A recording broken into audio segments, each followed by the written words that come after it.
이번 주 말씀은 우리 계속해서 우리 하나님 말씀 로마서 말씀 10장으로 넘어가겠습니다. 10장 13절에서 15절까지 말씀입니다. 지난주에서 이번엔 10장 말씀, 로마서 말씀 같이 보시겠습니다. 말씀이 짧으므로 13절에서 15절까지 우리 다 같이 한 목소리 함께 있는 시간 갖겠습니다. 시작. 누구든지 주의 이름을 부르는 자는 구원을 받으리라. 그런즉 그들이 믿지 아니하는 이를 어찌 부르리요? 듣지도 못한 이를 어찌 믿으리요? 전파하는 자가 없이 어찌 들으리요? 보내심을 받지 아니하였으면 어찌 전파하리요? 기록된 바 아름답도다 좋은 소식을 전한 자들의 발이여 함과 같으니라. 아멘. 우리 지난주까지 같이 이렇게 주일날 말씀 나누면서 로마서 8장까지 지난주에 왔습니다.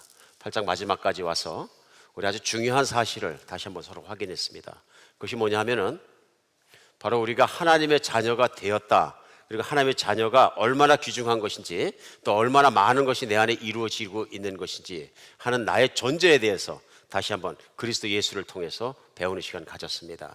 그러니까 이 세상을 살아가면서 사람들마다 당신은 누구십니까? 하면 즉각적으로 대답하는데요, 자기 나름대로 믿는 대로 대답합니다. 군인은 나는 군인입니다 대답할 거고요, 그 다음에 선생님은 나는 선생님이다 대답합니다. 왜냐하면 그것이 자기 정체성이기 때문에 그렇습니다. 그래서 군인은 군인답게, 선생님은 선생님답게, 조폭두목은 조폭두목답게 삽니다. 그렇죠? 누구나 자기가 믿는 대로 사는 것입니다. 세상을 살아가면서 나는 누구인가에 대한 정체성, 곧 존재론적인 확인이 우리에게 필요한 것입니다. 나는 그냥 평생 나는 거린입니다 하는 분들이 계시면은 그분은 평생 거린으로 살 수밖에 없는 것이죠. 근데 중요한 건 뭐냐면요, 우리가 하나님이 보실 때 누구냐 하는 것을 찾는 것이 굉장히 중요했습니다. 사도 바울은 로마서에 들어와서 복음을 전하면서 첫 번째 시작하는 게 뭐냐면요, 우리 모두가 하나님의 진노의 대상이었다는 것부터 시작합니다. 그래서 복음을 전하겠다는 내용과 함께 1장 17절 시작하자마자 우리가 불의를 행함으로 말미암아 하나님의 진노의 대상이었다. 쉽게 생각하면 우리가 누구에게나 하나님의 시각에서 너는 누구냐고 물어볼 때 답변은 뭐냐면요, 하나님 앞에서 나는 죄인입니다 에서 시작이 됩니다. 나는 하나님의 사랑받기에는 합당치도 않고 하나님의 진노, 분노가 임할 수밖에 없는 내 고집대로, 내 교만대로, 내 뜻대로만 살아가는 교만한 자이고 사랑하지 않는 자이고 하나님의 뜻을 따르지 않는 더러운 자입니다 하는 죄인에서부터 시작합니다. 그런데 중요한 것은 그런 죄인을 하나님이 사랑하셨다는 것입니다. 그래서 진행돼 가면서 복음을 전하면서 로마서 5장 8절에서는 우리가 아직 죄인 되었을 때 그리스도께서 십자가에 못 박혀 죽으심으로 하나님께서 우리를 향한 자기의 사랑을 확증하셨느니라.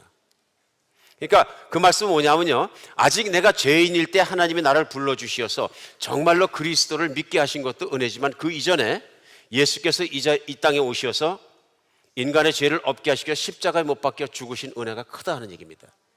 그리고 그 사건을 놓고 보니까 창조자 하나님이 죄인된 자녀들을 얼마나 사랑하시는지 안다, 확증한다. 그러면서 우리 지난주에는 로마서 8장까지 넘어와서 그러므로 그리스도로 말미암아 그분과 함께 제 죽으심에 연합하고 부활에 연합해서 그리스도와 하나 된 사람, 쉽게 생각하면 나는 그리스도 안에 있고 그리스도는 내 안에 있고 그리스도와 내가 아버지 안에 있다고 믿음으로 믿는 그리스도와 연합된 사람마다, 예수님이 주인이 된 사람마다 하나님을 사랑한다. 그래서 지난주에 굉장히 중요한 절이 뭐였냐면 28절에 8장에서 말씀하시는 것처럼 하나님을 사랑하는 자, 곧 그의 뜻대로 부르심을 입은 자들에게는 모든 것이 합력하여 선을 이룬다. 굉장히 중요한 말씀이죠. 그러니까 인생을 살아가면서 모든 상황과 모든 때와, 젊었을 때와 늙었을 때와 부자일 때와 가난할 때와 힘이 있을 때와 힘이 없을 때와 아플 때와 건강할 때와 모든 경험과 인생의 총체적인 것을 통해서 어떻게 한다고요? 하나님의 선하심을 이루시는데, 이제 잃어버리신 분들을 위해서 이제 리마인드합니다. 그 선, 하나님의 거룩하시고 좋은 뜻을 이루는 선이 뭐였어요? 그 다음 절이죠. 29절 넘어가서 이제 이것만은 분명히 기억해야 됩니다. 뭐냐 하면은 하나님의 아들의 형상을 본받게 하는 거죠. 인간의 가장 큰 복은 뭐냐 하면요, 망가졌던 죄인된 인간, 하나님의 진노를 촉발할 수밖에 없던 인간이 그리스도 예수를 믿음으로 말미암아 하나님께는 지극한 기쁨이 되는 하나님 아들 예수 그리스도의 형상으로 바뀌어가는 거예요. 그러니까 많은 사람들이 난 내 개성을 지키고 싶어, 그래서 나는 그렇게 살고 싶지, 나 예수가 되고 싶지 않아. 그 얘기는 뭐냐면 잘 몰라서 그런 거죠. 내가 예수님께 드리고 모든 걸 믿으면 믿을수록 아들의 형상이 회복되었을 때는 이 세상에서 가장 명품 인간이 된다. 지난주 말씀의 제목이 어떻게 하면 우리가 명품 인간이 되느냐 하는 것이, 명품 인간이 되는 것이 하나님의 뜻입니다. 명품은 오직 거장의 손을 통해서만 나옵니다. 맞죠? 걸작품이나 마스터피스는 그것을 만드는 사람이 누구냐에 달려 있습니다. 내가 하나님의 손에 맡겨져서 옛사람에 대해서 죽고 새 사람이 되었을 때 예수 그리스도를 닮아가면 닮아갈수록 우리는 명품 인생이 되는 줄 믿으시기 바랍니다. 명품 인간, 명품 인생이 되어가는 것이 하나님의 뜻이다 하는 거예요. 자식을 향해서 좋은 자식, 선한 자식, 완벽한 자식이 되는 걸 바라지 않는 부모가 어디 있겠습니까? 그러나 하나님 우리 아버지께서 믿는 자를 그렇게 만들어 가신다는 걸 우리가 믿는 것입니다. 그러기 위해서 우리 30절에 지난주에 나눈 것이 하나님께서 미리 정하신 그들을 부르시고, 부르신 그들을 어떻게 해요? 의롭다 하시고, 의롭다 하신 그들을 영화롭게 하시느니라. 그러면 예수를 믿고 나서 여러분과 제가 예수 믿는 사람으로 살아가면서 내가 누구냐 하는 것이 너무너무 중요한 것입니다. 내가 누구냐? 하나님의 자녀이다. 하나님의 자녀면 상속자이다. 이 세상의 모든 것을 다 누릴 만큼 전 우주와 세상을 통틀어서 그것을 만드시고 운행하시고 주관하시고 결정하시는 하나님이 나의 아버지라면 세상에서 부러운 것이 무엇이 있느냐? 감사한 일이죠. 근데 이것을 누리는 사람이 누구냐면 진정한 그리스도입니다. 그러니까 우리 세상을 살아가면서 우리에게 가장 중요한 건 뭐냐면요, 내가 누구냐 하는 데 대한 정체성입니다. 이제 하나님의 자녀는 자녀답게 살게 되어 있는 것이죠. 그래서 첫 번째 인생의 다른 것 몰라도 두 가지는 분명히 기억해야 되는데요, 그리스도인들이요. 첫 번째는 뭐냐면은 그리스도 안에서 내가 누구냐 하는 것이. 우리 로마서 읽으면서 가장 중요한 창문이 무엇이냐면 In Christ, 그리스도 안에서라는 창구를 통해서 봤을 때 우린 그리스도로 말미암아 하나님의 자녀가 되었고 거룩한 사람이 되었고 상속자가 되었고 내가 정말로 하나님이 사랑받는 자가 되었다는 걸 분명히 믿어야 되는 것이죠. 그렇죠? 그것이 우리에게 기쁨이 되고 평안이 되고 늘 우리 안에 주는 모든 인생에 꽉 채워주심이 되는 것입니다. 자, 오늘 본문은 우리에게 뭘 말하고 있을까요? 우리 내가 누구이냐 하는 아이덴티티, 그 정체성이 중요한 것만큼이나 중요한 게 뭐냐면요, 그런 사람은 나머지 인생을 무엇을 위해 살 것이냐는 것입니다. 그렇죠? 우리 인생에 무엇인가를 하는데요, 그러면 도대체 무엇을 위해 살 것이냐 하는 것입니다. 첫 번째는 뭐냐 하면요, 정체성은 하나님이 나를 부르셨다는 것입니다. 그러니까 세상 안에서 모든 인간이 타락해가는 세상 안에서 하나님께서 그리스도로 말미암아 나를 하나님의 자녀로 부르셨다. Called one. 나는 세상에 속한 자가 아니라 하나님께 속한 자라는 부르심이죠. 지난주까지요. 오늘부터 시작해서 뭐가 중요하냐면요, 그러면 그런 부르심을 받은 자로서 세상을 사는 동안에 어떻게 살게 되냐 하는 것입니다. 그래서 보다 더 구체적인 삶에 대한 적용과 우리 삶의 어떻게 보면 로드맵이 다 나오는 그런 시간이 될 줄 믿습니다.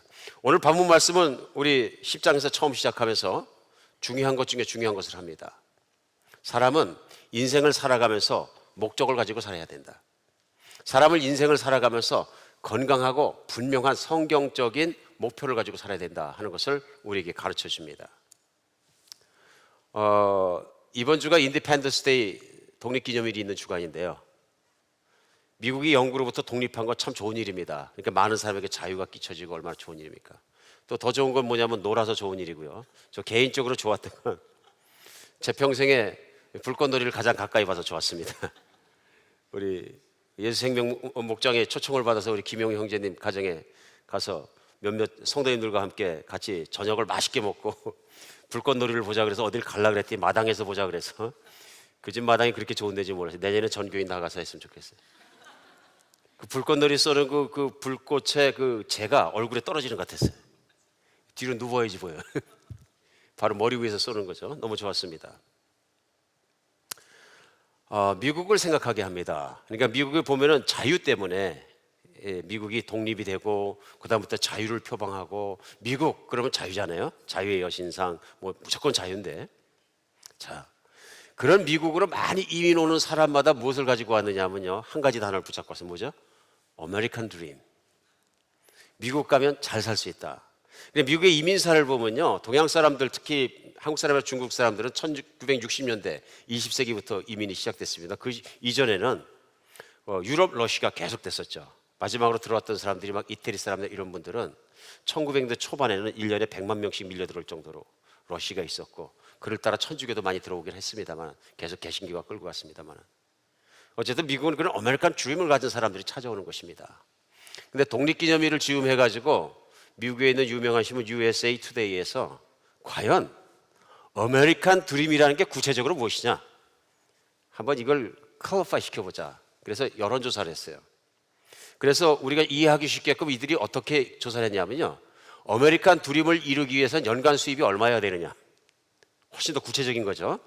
그 사람들이 연구한 바에 따르면은 설문조사를 하고 다 해서 했는데 1년간 필요한 돈이 얼마냐면 13만 달러라 그럽니다. 이건 뭐 현재 물가와 농무부, 인구통계국 각종 연방기관과 기업과 소비자 관련 데이터에 꽤 맞춰서 중앙값을 매기고 거기에 대해서 각 항목을 합산해서 얻은 수치라 그래요. 그래서 이거에 대한 근거가 뭐냐 하면은 소위 아메리칸 드림이 일어날 만큼 살려고 그러면 집값이 27만 5천 불이어야 되는데 매달 내는 몰개지를 1년간 합치면은 그것이 집세가 한 1만 7천 달러 정도 내면은 아메리칸 드림에 거의 가까이 간다 그러네요. 그 외에 뭐 식사비, 휴가비, 생활비, 외식비, 케이블 TV, 인터넷, 전화, 요금, 애들 키우는 돈, 그 다음에 애들을 위한 무슨 저축금, 세금 다를 합치니까 13만 불 된대. 아메리칸 드림을 이루는데 적지 않은 돈이 드는 거예요, 그죠? 그래서 이걸 제가 오늘 저도 읽고 이렇게 말씀을 나눌까 말까 하다가 이제 걱정이 된 게 뭐냐면 우리 교인 중에 몇 분이나 아메리칸 드림을 이루셨을까? 저를 포함해서 아메리칸 드림이 안 이룬 사람이 훨씬 많은 것 같아요. 그래서 미국 전체적으로 봤을 때는 얼마나 이루나 했더니 8명 중에 한 사람이 13만 불 이상 본대요. 8명 중에 한 사람 외에는 아메리칸 드림이 아직 안 일어난 거예요. 그러니까 아메리칸 드림을 이루려고 엄청나게 노력하는 거죠.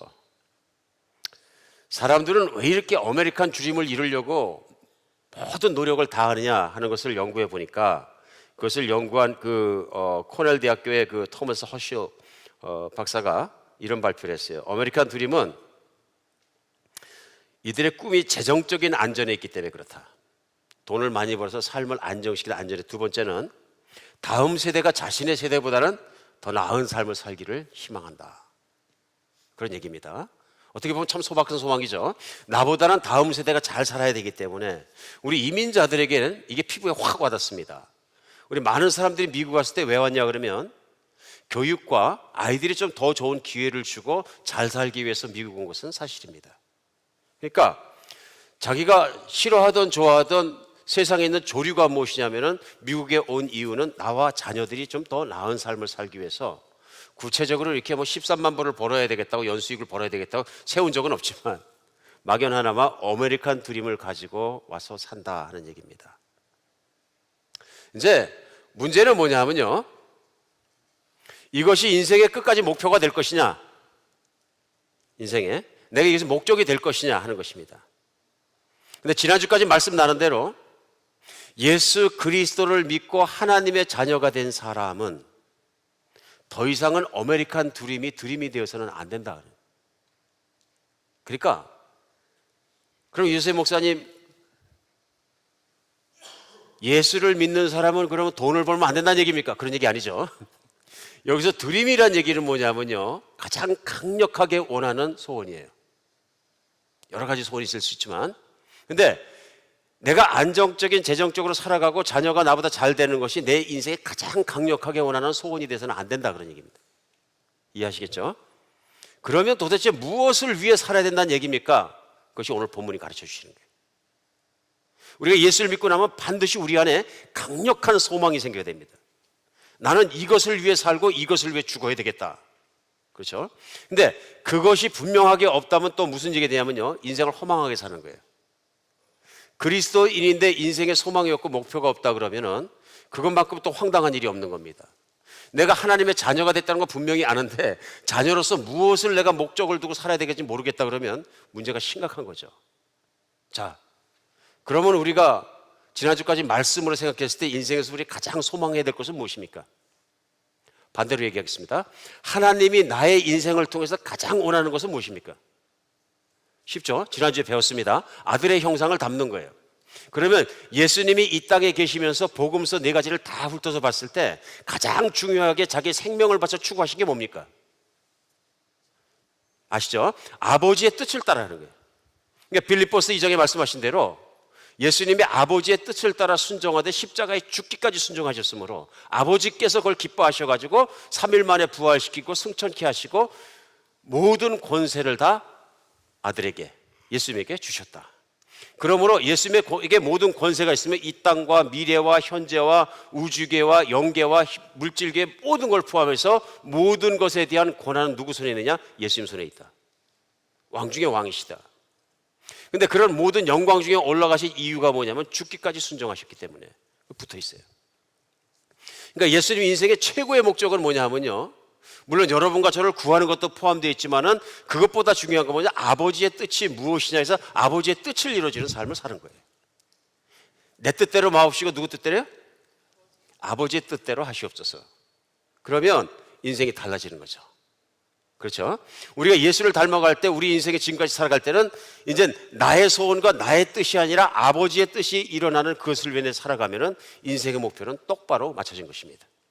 그런데 아버지의 뜻대로 살아간 예수님의 인생이 결과적으로는 무엇을 하며 사신 거예요? 쉽습니다. 여러분과 저를 구원하기 위해 사신 거예요. 사람들을, 타락한 죄인들을 구원시키셔서 그들에게 복을 주시기 위해 사신 거예요. 우리는 그 복을 받은 수혜자가 된 거죠.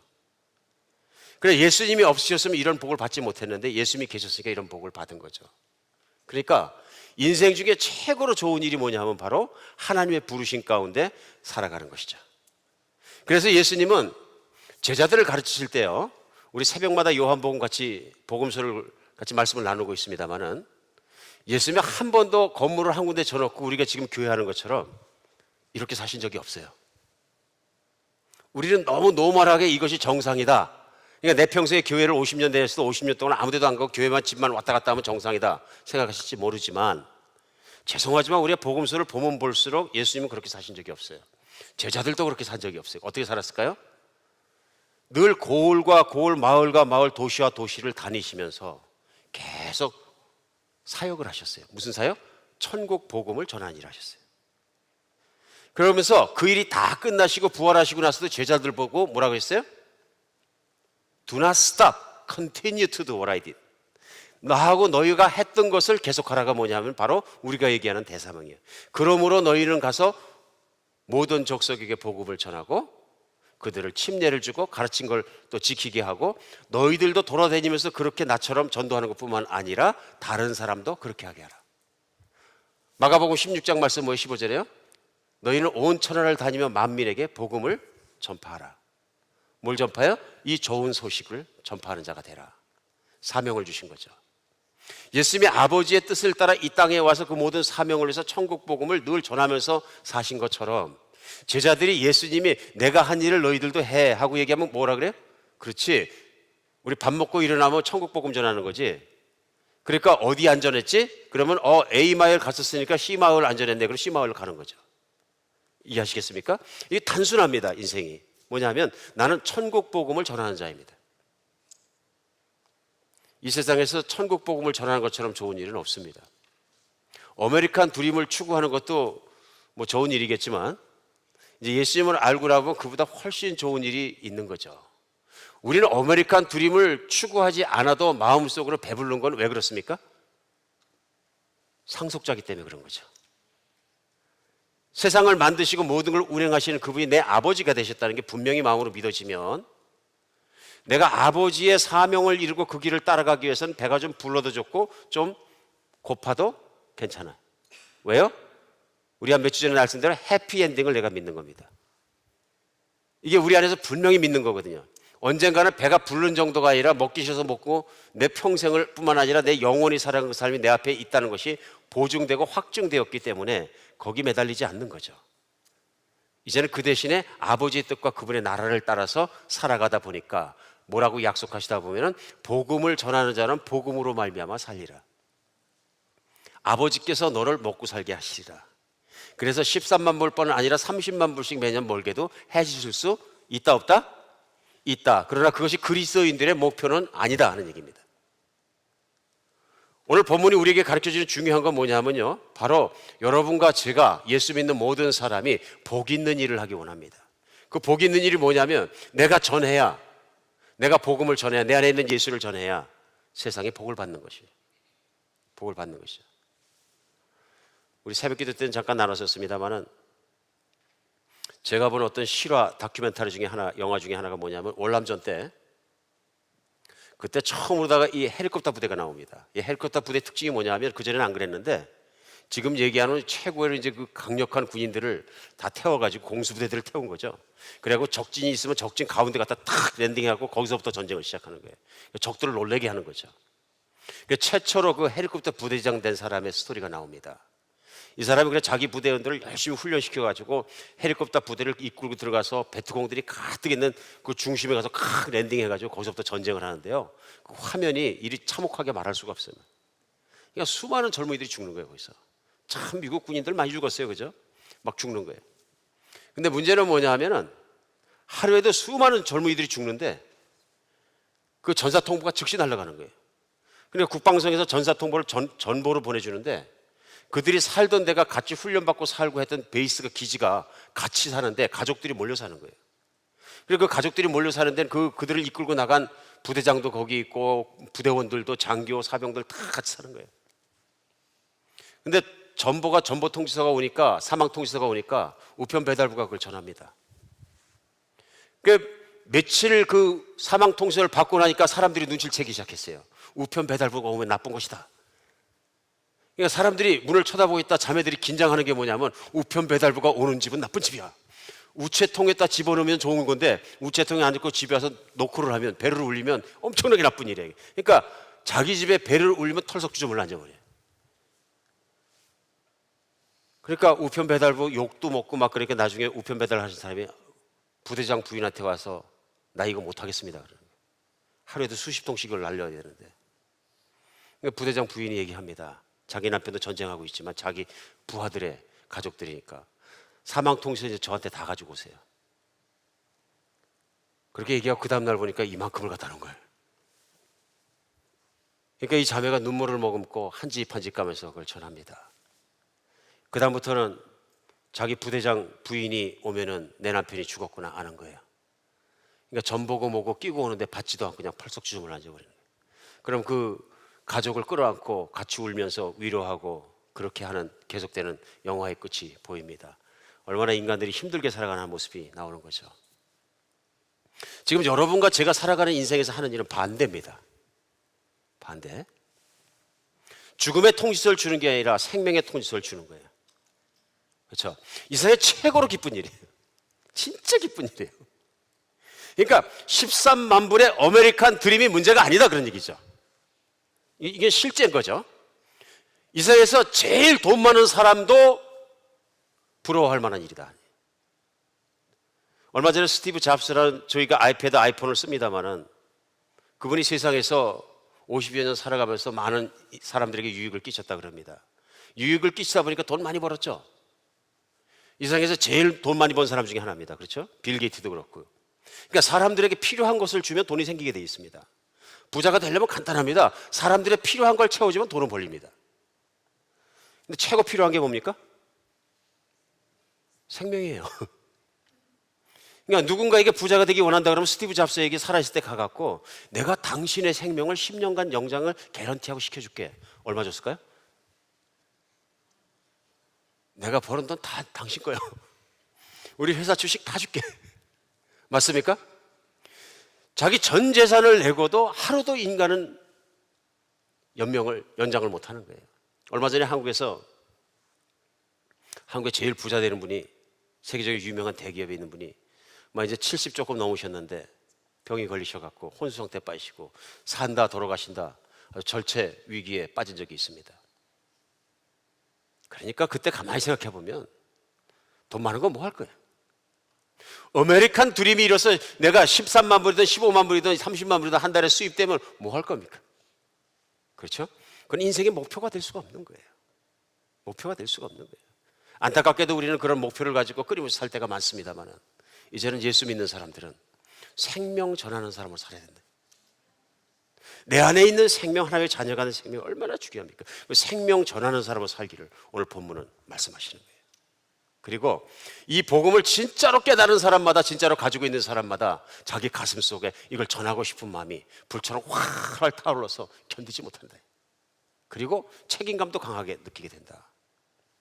우리가 정말로 그런 마음에서 그리스도와 함께 살아간 여러분과 제가 되었으면 좋겠습니다. 오늘 우리가 하나님의 것으로 부르심 받는 것이 진짜 중요하지만 요한복음 20장 21절에 보면 예수님이 부활하셔서 제자들 앞에 오셔서 하신 말씀이 나옵니다. 그래서 요한복음 20장 22절에 좀 비춰주시죠. 우리 다 같이 읽겠습니다. 시작. 예수께서 가라사대 너희에게 평강이 있을지어다. 아버지께서 나를 보내신 것 같이 나도 너희를 보내노라. 예수를 믿는다는 얘기는 내가 예수님 안에, 예수님이 내 안에, 우리가 하나가 됐다는 얘기인데요.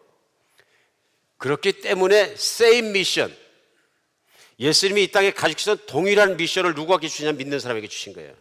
아버지께서 나를 보내셔서 하늘 보좌로부터 땅으로 몫으로 보내시고 십자가에 죽기까지 사역할 수 있도록 나를 이 땅에 보내신 것처럼 나도 너희를 세상의 한복판으로 보낸다. 미션은 똑같은 거예요. 천국 복음을 전하는 것입니다. 그러니까 그리스도인이 살아가는 가장 중요한 건 뭐냐면요, 나는 세상에서 하나님의 것으로 부르심을 받았다. 첫 번째 부르심은 그게. 두 번째는요, 나는 하나님으로부터 복음을 전하도록 사명을 받았다. 그렇죠? 그러니까 부르심을 받은 자와 보냄을 받은 자, 이것에 대한 명확한 믿음과 인생의 방향과 지표가 없으면 인생은 허공을 때리는 인생을 사는 거예요. 이건 다 허공입니다. 나머지는 다 허공을 치는 인생이에요. 아무것도 안 남습니다. 하나님을 기쁘게 하시도 못하고 아무것도 남지 않습니다. 심지어는 책망받을 수도 있다 하는 얘기입니다. 그러니까 사도 바울도 정말로 인생의 위기 속에서 사도행전 20장 24절에 보면 이렇게 얘기합니다. 나의 달려갈 길과 주 예수께 받은 사명 곧 하나님의 은혜의 복음을 증거하는 일을 마치려 하면은 나의 생명을 조금도 귀한 것으로 여기지 않는다. 우리 인생은 여러 가지를 위해 살 수 있으면 가장 중요한 것은 인생을 1초라도 남김없이 정말로 가치 있게 살아야 됩니다. 어떻게 살면 된다 그럽니까? 오늘 보면 맨 마지막에 나옵니다. 복음을 전하는 자 하나님이 이뻐하십니다. 기록된 바 아름답도다 좋은 소식을 전하는 자들의 발이여함과 같으니라. 세상에는 이쁜 발과 하나님께서 이뻐하는 발과 미워하는 발이 있다니. 구약성경, 신약성경까지 보면 하나님들이 정말 하나님께서 싫어하시는 발이 있어요. 더러운 발입니다. 더러운 발. 뭐에 더러워요? 죄악에 더러운 발. 피 흘리기에 빠르고 속이기에 빠르고 죄악을 저지르기에 빠른 그 발을 내가 싫어한다. 하나님이 싫어하시는 발이에요. 여러분, 죄를 짓는 사람도 무지무지하게 바쁩니다. 부지런하고요. 엄청 부지런합니다. 그러니까 사기를 치기도 하고 사기를 당하기도 하고 속기도 하고 속이기도 하고 인생의 자기 욕망을 위해서 미친 듯이 살아가는 거죠. 죄인의 길입니다. 하나님은 인생을 보실 때 인생의 족적을 보십니다. 그가 무엇을 위해 무엇을 추구하며 어떻게 밟고 살았냐 한 발짝 한 발짝을 따지신다는 얘기입니다. 그래, 진짜 이뻐하는 발은 무슨 발이라고요? 좋은 소식을 전하는 발이다. 복음을 전하는 발은 한 발짝 한 발짝 인생을 걸어간 발짝마다 그 인생의 족적을 하나님이 기뻐하신다. 우리 인생이란 길을 걸어가면서 분명하게 우리 인생의 족적을 남깁니다. 그런데 내가 무엇을 위해 쫓아가며 살았느냐에 따라서 우리의 족적은 분명히 드러나게 되었고 하나님 우리 이 세상에 사는 삶을 따라서 하늘나라에서 평가하십니다. 우리 하루하루는 카운트되고 있는 것입니다. 그래서 인생의 목적이 정말로 아름다운 족적을 남기는 인생을 사는 여러분과 제가 되었으면 좋겠습니다. 오늘 말씀의 제목은 그래서 아름다운 인생의 족적을 남기는 사람이 되자 합니다. 현대인의 비극은 뭘 가진 게 없는 게 아니고요, 자기 생애를 걸 만한 목표가 없다는 거예요. 날이 가면 갈수록 너무너무 유치한 자기 피부적인 만족을 위해서 살아가다 보니까 그거 하나만 만족하면 근데 난 단순하고 행복한 사람이 아닙니다. 인생을 걸 만한 가치는 없는 것입니다. 여러분, 명품 하나 갖는 거에 인생을 걸겠습니까? 아니면은 60피트짜리 요트 사는 거에 인생을 바치시겠습니까? 아니면 세계의 별장 4개 갖는 거에 인생을 바치시겠습니까? 다 쓸데없는 일입니다. 문제는 별장도 아니고 요트도 아니고 은퇴도 아니고 인간입니다. 인간이 복을 받지 않으면 이게 다 쓸데없는 짓입니다. 우리 삶에 의미가 있는 사명을 붙잡는 여러분과 제가 되었으면 좋겠습니다. 1년 동안 전 세계에서는 4천만 명 이상이 죽습니다. 통계적으로 따지면 매일 11만 명 이상이 죽고 있다는 얘기입니다. 근데 그중에 3분의 2는 이 천국의 복음을 듣지도 못하고 지옥으로 떨어지고 있습니다. 지금 이 시간도 수많은 생명들이 예수의 이름을 듣지도 못하고 지옥으로 떨어지고 있습니다. 생각할 문제입니다. 세상에 이러니까 하나님이 쉬실 수가 없습니다. 어찌 쉬시겠습니까? 예수님이 말씀하시죠. 아버지께서 쉬지 않으시고 일하시니 나도 일한다. 아버지께서 쉬지 않고 안식일에도 일하시니까 나도 일한다. 우리 주님을 진짜 사랑하고 그 주님의 복음을 가지고 살아가는 여러분과 제가 되었으면 좋겠습니다. 우리 오늘 본문 보면서 인생을 내가 부르심 받았을 뿐 아니라 세상 한복판으로 사명을 가지고 전하도록 보내심을 받았다면 오늘 세 가지 정도 분명하게 우리 일상의 삶 중에 적용할 수 있습니다. 제일 먼저 복음 전파를 위해서 기도하는 사람들이 되었으면 좋겠습니다. 기도하는 사람들이요. 사도행전에 보면 예수님에게 이렇게 배운 제자들이 교회를 세워나가고 해간 모습들이 보이면서 그들이 제일 처음에 했던 일이 무엇이냐면 기도하는 일입니다. 복음을 전파하고 하나님의 뜻을 아는 것은 우리가 기도할 때 하나님의 보좌로부터 시작됩니다. 물론 성경에 우리가 무엇을 위해서 살아야 할지 오늘 말씀 나누는 것처럼 원칙들은 다 나와 있습니다. 그런데 거기에 딴 에브리 디테일, 에브리데이 무엇을 해야 될지는 기도할 때 하나님께 순종하며 성령이 우리에게 주시는 것입니다. 그러니까 오직 기도를 열심히 하는 사람들만이 성령 충만하고 성령에 대해서 민감합니다. 그러니까 믿음이 약해지는 길은 간단합니다. 기도를 안 하면 간단히 믿음이 없어집니다. 근데 내가 기도를 열심히 한다는 얘기는 믿음이 강해지고 있다는 얘기입니다. 여러분과 제가 기도를 열심히 하는 사람이 되었으면 좋겠습니다. 초대교회 사람들 교회 문제가 있을 때마다, 교회가 힘들 때마다, 교회가 잘 나갈 때마다 기도 열심히 했습니다. 첫 번째 초대교회 예루살렘교회 일어났던 문제가 뭐냐면요, 사도들이 잡혀가는 문제였어요. 핍박이요. 성전의 미문이한 곳에 앉아있는 안진뱅이가 있었는데 사도 베드로와 요한이 지나가다가 돈 달라 그러니까, 우리가 알죠? 금과 은은 내게 없거니와 뭘 줘요? 나사렛 예수 이름으로 일어나 걸어라. 기가 막힌 얘기입니다. 세상 사람들은 돈도 버는 거, 잘 사는 걸 굉장히 요구하고 한 푼 주세요. Give me quarter?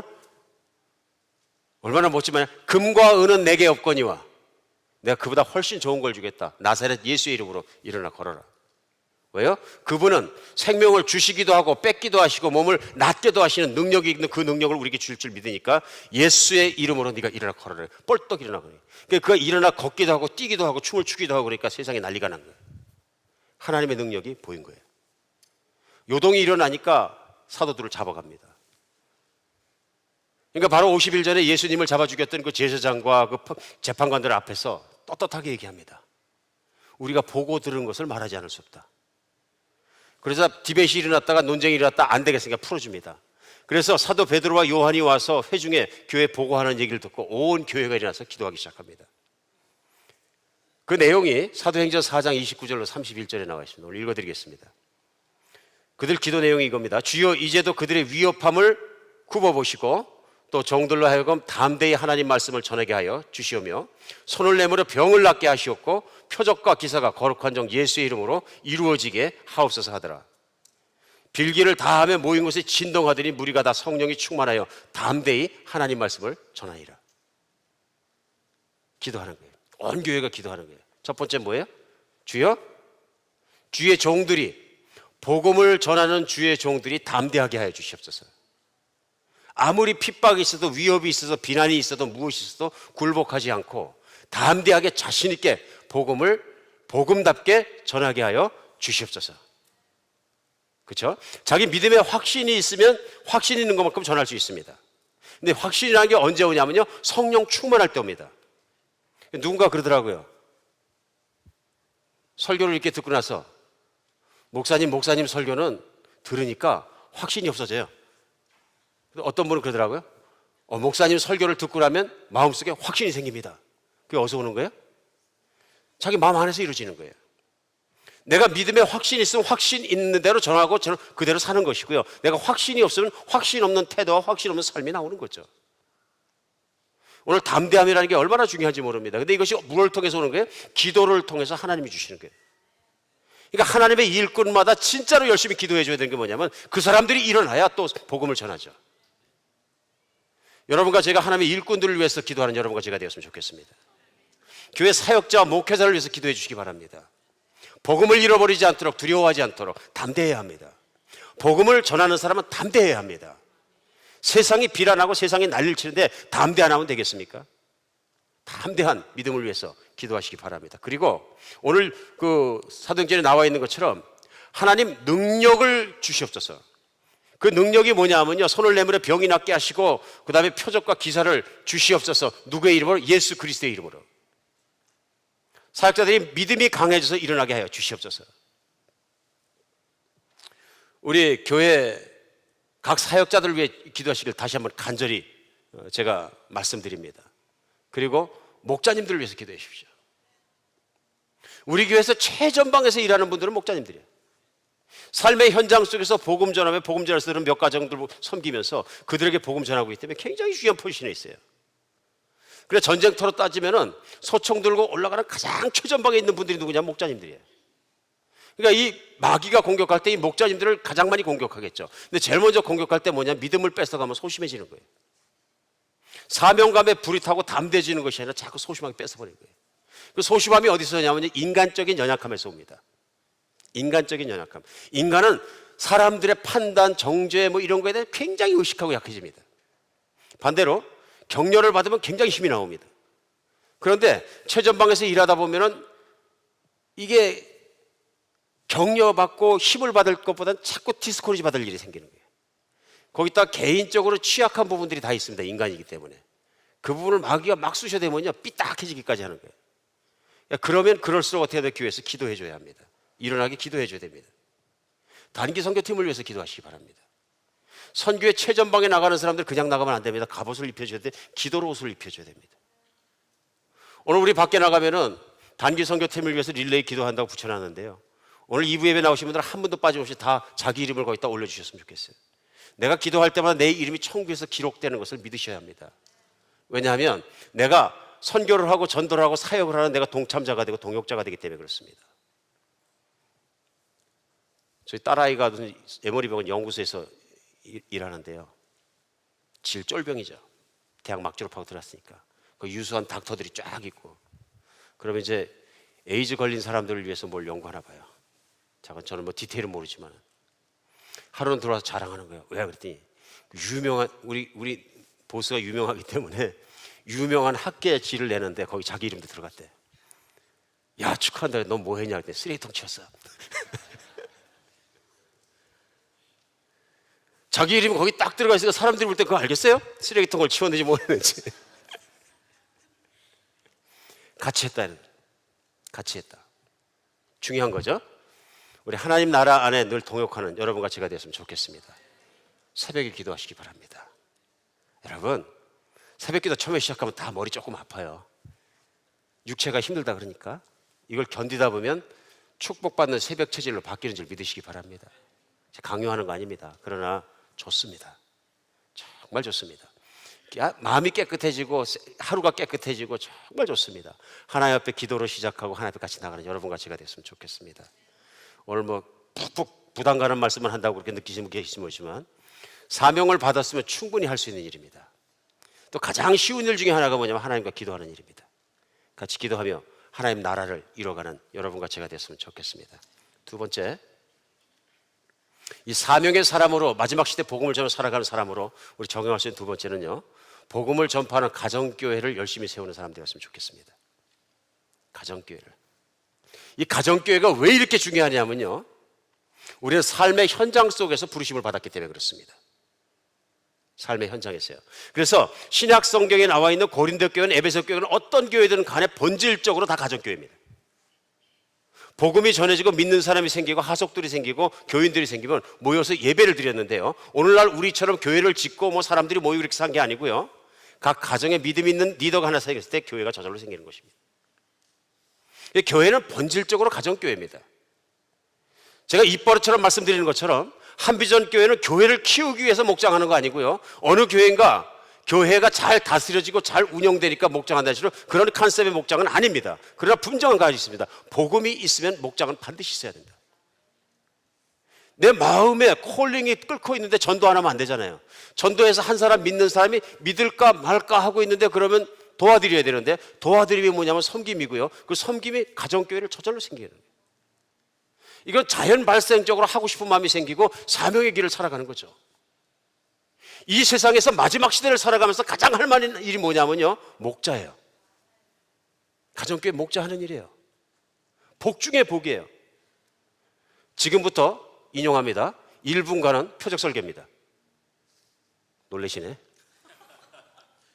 성경에서 가장 표적 설교를 잘한 분이 누구냐면 유명한 사도 바울이에요. 고린도서 읽어보세요. 사도 바울은 이름까지 지명해 가면서 이런 사람들은 나쁜 사람들이라. 표적 중에 표적 설교입니다. 그러나 이름은 밝히지 않겠습니다. 교회를 다 떠났으니까. 뭐라 그러냐면요, 개나 소나 하는, 인용 따옴표입니다. 개나 소나 하는 목자 그거 난 안 해. 인용구 다듬. 표적 설교라 분명히 말씀드렸어요. 그때 이 말에 또 동요되는 사람들이 있어요. 개나 소나 되는 목자는 안 하고 난 장로만 할 거야. 이게 되는 거예요? 제가 지금 사도 바울 흉내내고 있는 겁니다. 이제 두렵지 않습니다. 저는 교회만 하나님의 뜻대로 갈 수 있다면 두렵지 않습니다. 왜냐하면 개나 소나가 아니라 개나 소는 못하는 거거든요. 여기. 그런 생각을 하고 있는 사람은 개나 소만 또 못할 수도 있는 거거든요. 자아가 부인이 안 된 거거든요. 무서운 얘기입니다, 여러분. 그 소울스가 어디서부터 왔는지. 거기 동요하는 분들은 또 뭐예요? 기가 막힌 얘기입니다. 반대로 성경은 목자를 뭐라고 얘기했냐면 마지막 시대 가장 훌륭한 자들이라고 얘기합니다. 제가 읽어드리겠습니다. 마태복음 24장에 보면요, 이 마지막 시대에 너희가 깨어서 살아라면서 깨어서 사는 사람 중에서 예수님이 가장 기뻐하는 사람들의 모습이 나옵니다. 이렇게 얘기하십니다. 44절, 이러므로 너희도 준비하고 있으라. 생각하지 않은 그때 인자가 오리라. 충성되고 지혜 있는 종이 되어 주인에게 그 집 사람들을 맡아 때를 따라 양식을 나눠줄 자가 누구냐? 주인이 올 때 그 종이 이렇게 하는 것을 보면 그 종이 복이 있으리로다. 내가 진실로 너에게 이르니 주인이 그의 모든 소유를 그에게 맡기시리라. 뭐 하는 사람이에요? 예수 그리스도의 사람들을 몇 가정 맡아가지고 그들을 섬기고 그들과 말씀을 함께 나누면서 믿음을 나누면서 그들을 섬겨가는 사람들, 예수 그리스도의 종들을 얘기하는 거예요. 누구예요? 목자예요. 가정교회 리더들을 얘기하는 거예요. 굉장히 중요한 것입니다. 마귀는 이런 밸류들을 막 뺏어버리는 거예요. 교회에서 제일 해볼 만한 건 목사고 앞에 나갔고 멋지고 인기가 있으니까 그 다음에는 장로고 나머지는 다 그냥 고생만 하고 헛거야. 이건 세속적인 거예요. 마귀적이고요, 세상적이고요, 정욕적인 생각이에요. 맞습니까? Am I making sense? 맞지 않습니까? 한비전교회는 한 번도 대형교회를 지향해 본 적이 없습니다. 한비전교회는 복음이 살아있는 분명한 교회가 되기를 원합니다. 그리고 우리 목자님들 자신 있게 사역하는 교회가 되었으면 좋겠습니다. 물론 많은 목자님들이 쓰다 보니까 준비가 조금 덜 된 목자님 없지 않아 세워질 수도 있겠죠. 그러나 중요한 건 뭐냐면 우리의 인생은 완벽해서 시작하는 것이 아니라 섬기면서 환경과 체험을 통해서 배워나가는 것이, 우리 배웠잖아요. 로마서 8장 28절에 하나님을 사랑하자 그 뜻대로 부르심을 입은 자에게 모든 것이 합력하여 선을 이루니라. 실패도 경험이 되고 성공도 경험이 되고 아픔도 경험이 되고 이 모든 게 경험이 돼서 결국 하나님의 뜻을 이루라는 게 하나님이신데, 거기에 대해서 감히 서가지고 모든 종들을 판단하는 너는 누구냐? Who are you? 하나님의 종들을 판단하는 너는 누구냐? 무서운 얘기입니다. 하나님의 꾸지림이 내게 들려올 때 내가 얼마나 겸손치 않은 사람인지 회개하고 하나님의 교회를, 핏값 주고 사신 교회를 세워나가는 여러분과 제가 되었으면 좋겠습니다. 목장 너무 중요합니다. 목장 너무 중요합니다.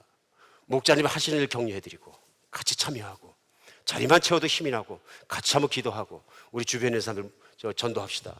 살아있는 목장에 가기를 예수의 이름으로 축복합니다.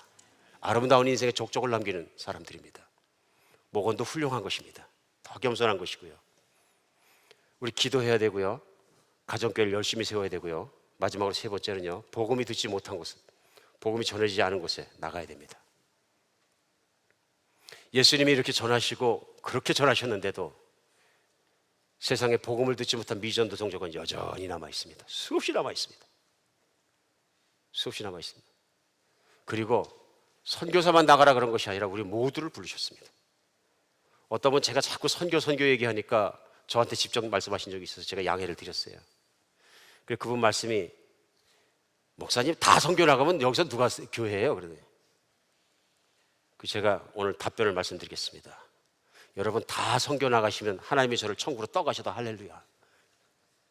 그게 제 소원이고 저는 그것이 하나님의 소원이라고 믿습니다. 저는 우리 교인들이 모두 다 하늘나라에서 상급이 큰 분 되기를 간절히 원합니다.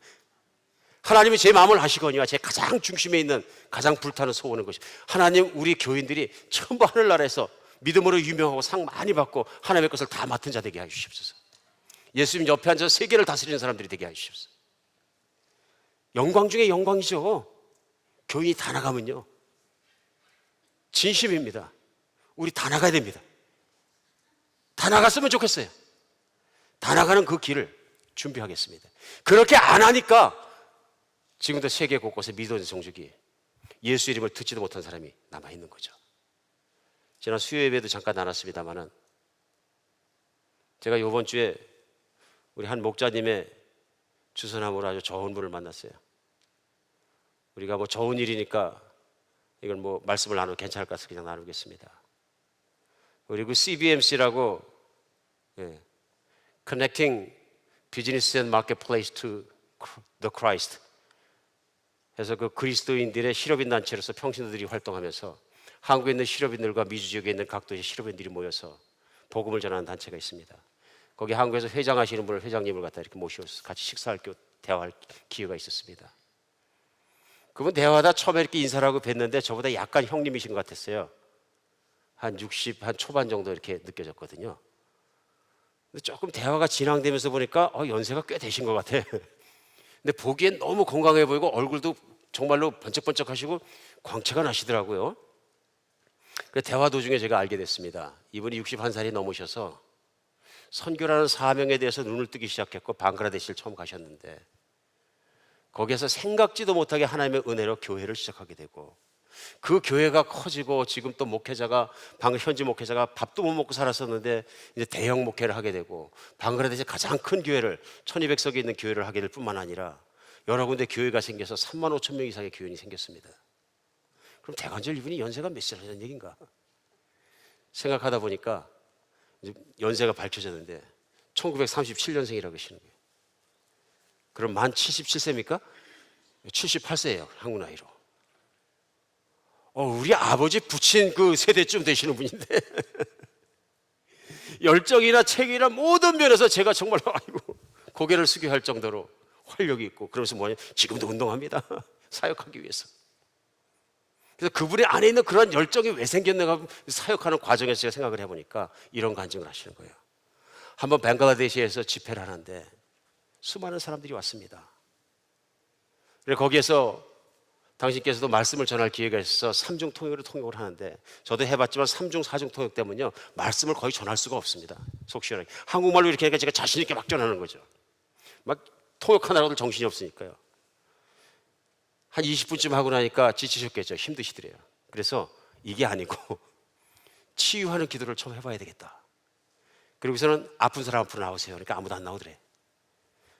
당신께서도 처음 해보시고 힘드셨겠죠.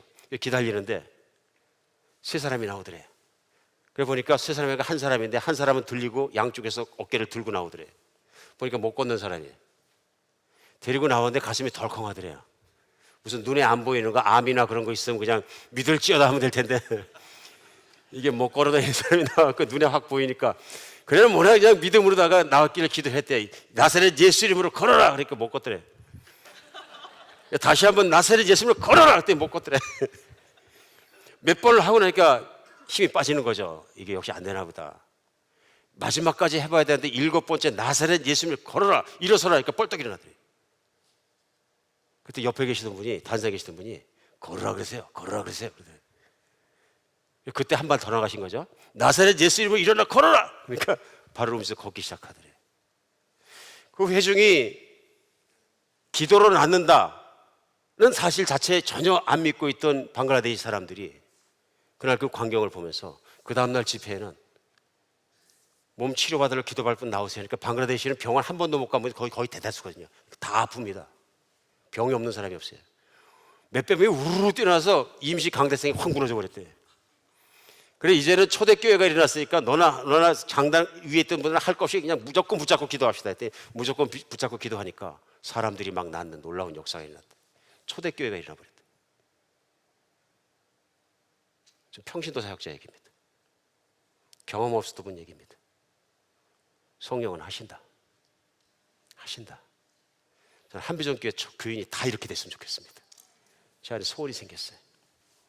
하나님 한비전교회 교인들이 다 열방을 다니면서 이렇게 사역할 수 있는 교인 되게 하여 주시옵소서. 우리가 못 나가려고 생각하고 안 하려고 생각하면 안 할 이유가 한두 가지가 아니에요. 거기 가면 전염병 걸리니까 무슨 병 걸리니까 나는 뭐 해서 나는 신체가 약하니까 나는 지병이 있어서 나는 저게 있어서 뭐 그래 말이 많죠. 그래서 일단 가서 내가 그 일을 해서 목숨을 바쳐보면 내가 죽었다 살아나면 더 나은 인생이 올 줄 믿으시기 바랍니다. 오늘 정말 다른 건 몰라도 내가 하나님 거라서 부르심 받았다는 것과 또 내가 하나님의 일을 따라서 예수를 따라서 이 세상에 복음 전하는 일을 살다가 죽겠습니다 하는 각오가 여러분 안에 서는, 제 안에 확고하게 서는 그런 좋은 주일 되었으면 좋겠습니다. 기도하겠습니다.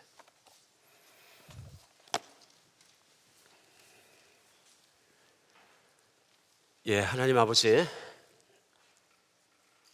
저희 가운데 성령을 주시고 행하시는 하나님께서 성령의 능력으로 우리를 붙잡아 주시어서 이 마지막 시대에 주님의 복음을 전하는 일에 쓰임받는 우리 되게 하여 주시옵소서.